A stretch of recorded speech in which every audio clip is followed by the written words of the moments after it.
The concept is a change of your entire paradigm on how the banking function should apply to you. By you listening in, you'll feel the weight of what's really possible when values and vision come together. And so let's dive right in. Welcome, Nate. Welcome, Holly.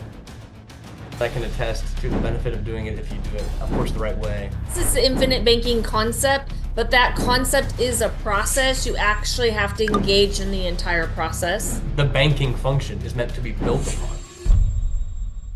Let's talk about the infinite banking concept for just a minute or two. So, what do you think most people misunderstand about the infinite banking concept? And how have you seen in your journey in serving people, how have you seen those light bulb moments change families' lives? So they come in with some degree of misunderstanding. And then once they get to clarity, like what are those light bulb moments that you've seen in serving people? I think first is like, oh, I'm just buying this policy instead of understanding that it's a process. It's a process. It's not, yes, it's the infinite banking concept, but that concept is a process. You actually have to engage in the entire process. Yeah. That, and I'm just gonna say Nate and his 4 stages of commitment, like, where do you want to be? If you know where you want to go and what type of commitment, it's way easier to figure out how to get to that step and have somebody help you than you have no idea where you want to go. And you might start off, I'm going to say, oh, I want to do this, and you can get to that, and then it gets to that next stage. Yeah. Okay. Nate? Yeah, I mean, I don't know even where to begin, but it's kind of fun to have resigned from being a life insurance agent, and now I'm just a guy doing the infinite banking concept. So that's a new world to me, right? Yeah, In other words, I entered, and I don't know if this is the same. I don't actually know your origin stories for both you and Richard to some degree.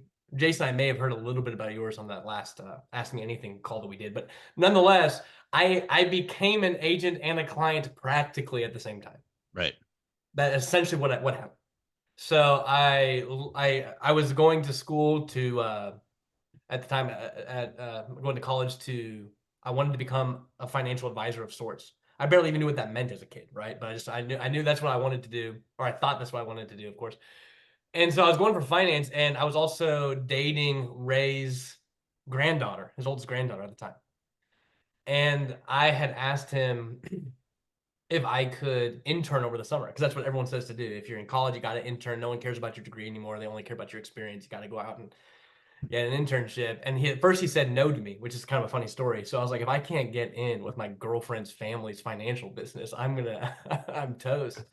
And he said he got into a battle with the Holy Ghost that night, and he lost, and ended up calling me back and saying, actually, you can come on board. And so that was in 2012. And so it was right around the same time you guys were meeting him. I was getting introduced to it too. So I came and interned in the summer and got my first policy that year, but I also in my mind was thinking I'm also going to do this. Like this is a thing I'm going to do. So I always learned infinite banking, not just for myself, but also for other people. And I think one of the, as you mentioned, what's a big critique is I think the people are curious. Are you only telling us about this so you can make money, or is it like actually, do you really believe it? And I remember Ray was accused of that by somebody. He actually mentioned that. And he made a joke, like they were saying, well, she was saying, well, you're only saying this because you're going to make money from it. And he goes, I mean, I don't know about you, but I didn't wake up today thinking today's a great day to lose some money. So,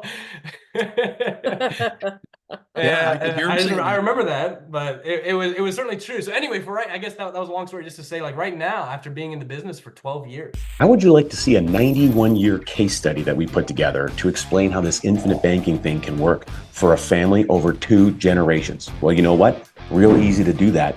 We have that right in our second book, Cash Follows the Leader. You can get a copy for free delivered right to your inbox. Head on over to cashfollows.com. That's cashfollows.com and pick up a copy right now. Having it be my life and also practicing it, it is interesting to now be on just the other side with no intention of ever making a dollar from quote unquote being as a professional in the business, but actually just being simply a consumer of it. And I can honestly say that my thought process about what it is has not changed. Like, it's the same as what it was. The value proposition, I'm glad that it was confirmed in me through now. I have no benefit for doing it other than the fact of doing it itself.